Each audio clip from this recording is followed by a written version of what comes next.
Garuda Express, an international courier service. వచ్చే లోక్సభ ఎన్నికల్లో సంచలన విజయాలను నమోదు చేసుకోవడానికి బీజేపీ అధ్యక్షుడు అమిత్ షా ఇప్పుడు తెలంగాణపై దృష్టి సారించాడు. అందులోనూ ప్రత్యేకించి హైదరాబాద్లో బీజేపీని పటిష్టపరిచేందుకు షా రంగంలోకి దిగుతున్నారు. ఉత్తరప్రదేశ్లో ముస్లింలను తమ వైపు తిప్పుకోవడంలో సఫలమైన షా సక్సెస్ మంత్రాన్ని హైదరాబాద్పై కూడా ఉపయోగించబోతున్నారు. అందుకోసం అమిత్ షా ప్రత్యేక ప్రణాళికను సిద్ధం చేసి రాష్ట్ర పార్టీ నేతలకు పంపినట్లు తెలుస్తోంది. ముఖ్యంగా సున్నీల్లో ఉండే సూఫీలను తమ వైపు తిప్పుకోవడానికి ప్లాన్ సిద్ధం చేశారని తెలుస్తోంది. ఈ ప్రణాళికను యథాతథంగా అమలు చేసేందుకు కమలనాథులు సిద్ధమవుతున్నారు. హైదరాబాద్ పార్లమెంటు స్థానం పరిధిలో 17 లక్షలకు పైగానే ఓట్లున్నాయి. ఎప్పుడు హైదరాబాద్ పార్లమెంటు స్థానం ఎంఐఎందే.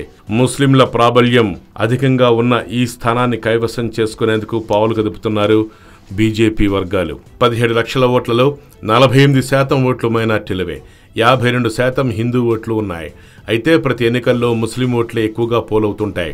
48% ఉన్న ముస్లిం ఓట్లలో షియా, సున్నీ, తబ్లిగే జమాత్, బోహరా తెగల చెందిన వారున్నారు. వీరిలో షియాకు చెందిన ఓటర్లు 18%, సున్నీలు దాదాపు 80% మంది ఉన్నారు.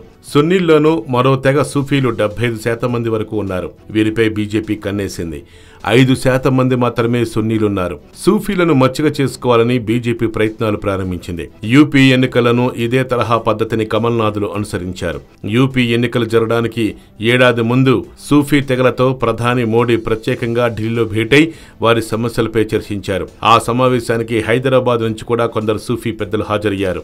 యూపీలో సాధించిన విజయం తరహాలోనే హైదరాబాద్ సీటుపై కన్నేసిన కమలం త్వరలో సూఫీలతో ప్రత్యేకంగా ఒక సమావేశాన్ని ఏర్పాటు చేస్తుంది. ఈ సమావేశానికి ప్రత్యేకించి అమిత్ షా హాజరయ్యే అవకాశాలు దండిగా ఉన్నాయి. హైదరాబాద్ పార్లమెంటు నియోజకవర్గ పరిధిలోని 7 అసెంబ్లీ నియోజకవర్గాల్లో గోషామహల్ అసెంబ్లీ స్థానాన్ని బీజేపీ కైవసం చేసుకుంది.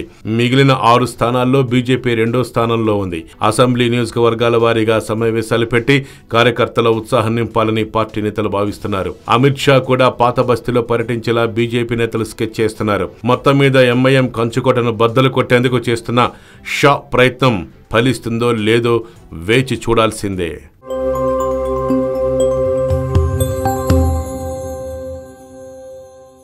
హాయ్ యోయో వ్యూవర్స్, సబ్స్క్రైబ్ చేసేటప్పుడు అక్కడ ఉండే గంట సింబల్ను ప్రెస్ చేయడం మర్చిపోవద్దు.